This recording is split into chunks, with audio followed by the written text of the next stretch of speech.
Hello বন্ধুরা, আজকে আমি একটা নতুন রান্নার রেসিপি তোমাদের কাছে নিয়ে এসেছি। ডিম পাউরুটি। দেখো ডিম পাউরুটি করতে কী কী আমার লাগছে। এখানে আমি পাউরুটি নিয়ে নিয়েছি, এখানে ডিম ফেটিয়ে রেখেছি, পেঁয়াজ কুচি, লঙ্কা কুচি, ধনে পাতা কুচি আর চিলি ফ্লেক্স দিয়ে আমি গুলে নিয়েছি। এবার আমি পাউরুটিটা নিয়ে নিচ্ছি, ডিমের ব্যাটারের মধ্যে ভালো করে মাখিয়ে তেলের মধ্যে ছেড়ে দেব। দেখো তেল গরম হয়ে গেছে, এবার আমি পাউরুটিটা তেলের মধ্যে দিয়ে দিচ্ছি। বন্ধুরা, যারা নতুন রান্না করছো তারা এই পদ্ধতিতে কিন্তু ডিম পাউরুটি করবে। এটা ভীষণ সহজ পদ্ধতি, তোমরা এভাবে রান্না করবে। ভাজাটা দেখো হয়ে গেছে, এবার আমি প্লেটের মধ্যে তুলে নিচ্ছি।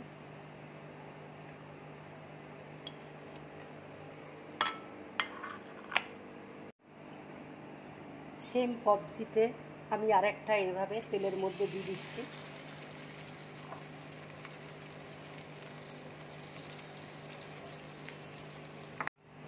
ভাজাটা দেখো হয়ে গেছে, এবার আমি প্লেটের মধ্যে তুলে নিচ্ছি।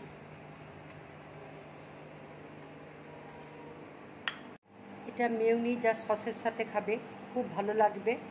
যদি আমার রান্নাটা ভালো লাগে লাইক করবে, শেয়ার করবে আর ড্রিম ব্লগ চ্যানেলটাকে সাবস্ক্রাইব করবে। নমস্কার।